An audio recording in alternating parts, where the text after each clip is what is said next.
आज का जो कार्यक्रम था उसका मुख्य उद्देश्य तो ये है कि आज हमारी प्रकृति और हमारी संस्कृति, इन दोनों के प्रति हमारी युवा पीढ़ी को जागरूक करने की जरूरत है। आज हम सभी जानते हैं ग्लोबल वार्मिंग की, क्लाइमेट चेंज की, जलवायु परिवर्तन की जो समस्या है, और उसी तरह से संस्कृति के बारे में पहले किसी ज़माने में किसी शहर में, गांव में एक आधा सिनेमा हॉल होता था।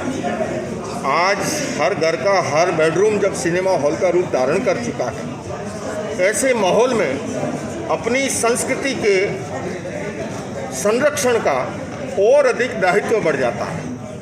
और हमारी युवा पीढ़ी जो है, मैं समझता हूँ शरीर में जो स्थान स्पाइनल कॉर्ड का है, जो मेरुदंड का है, जो रीढ़ की हड्डी का है, क्योंकि अगर स्पाइनल कॉर्ड लड़खड़ा जाए तो सारा शरीर लड़खड़ाते देर नहीं लगती है। और स्पाइनल कॉर्ड अगर मजबूत है, क्योंकि देश की सुरक्षा केवल नदियों, पहाड़ों या सीमा रेखाओं से ही नहीं, देशवासियों के चरित्र बल पर निर्भर करती है। और हमारी संस्कृति ने सदैव चरित्र बल को स्थान दिया है। उन्होंने हमारी संस्कृति में कहा गया कि अगर धन गया तो कुछ गया, स्वास्थ्य गया तो काफ़ी कुछ गया, लेकिन अगर चरित्र चला गया तो सब कुछ चला गया।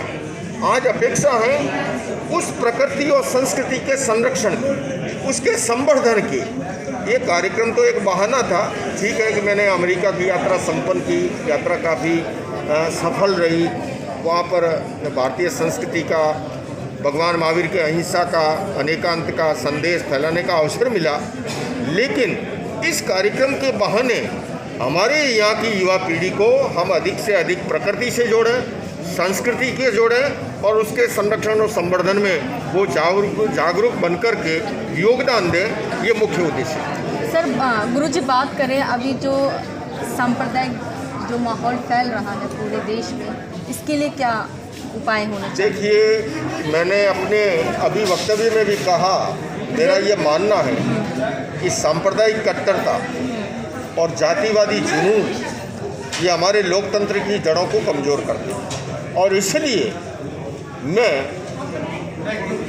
देश के 135 करोड़ लोगों को ये आह्वान करना चाहता हूँ कि चाहे कहीं से भी हमारी एकता को, हमारी अखंडता को, हमारे आपसे भाईचारा को अगर चुनौती मिलती है या उसके लिए कोई अपने स्वार्थ के लिए नापाक इरादों के तहत ऐसा कार्य करता है, उसको हमको सफल नहीं होने देना है।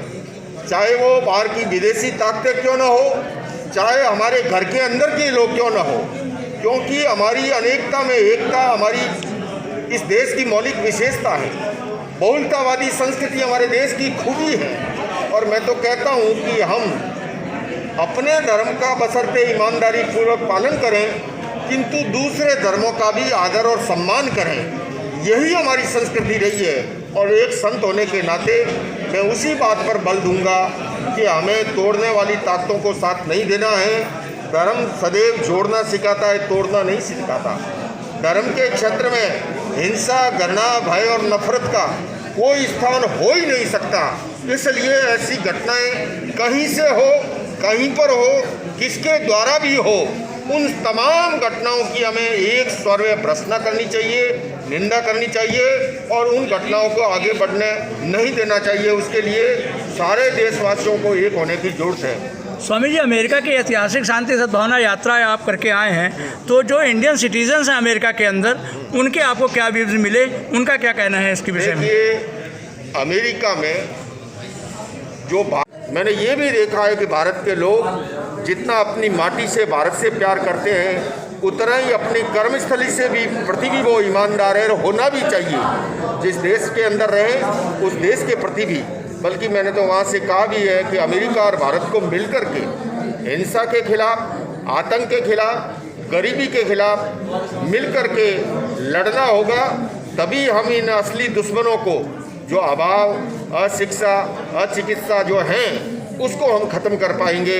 आज अपेक्षा है भारत और अमेरिका मिलकर के कार्य करें। देश और विदेश के लोगों को क्या संदेश देना चाहेंगे? देश और विदेश के लोगों को मेरा विनम्र यही निवेदन है कि हम जहाँ कहीं भी खड़े हैं, हम ये न सोचें कि ये काम बड़े बड़े लोग करेंगे।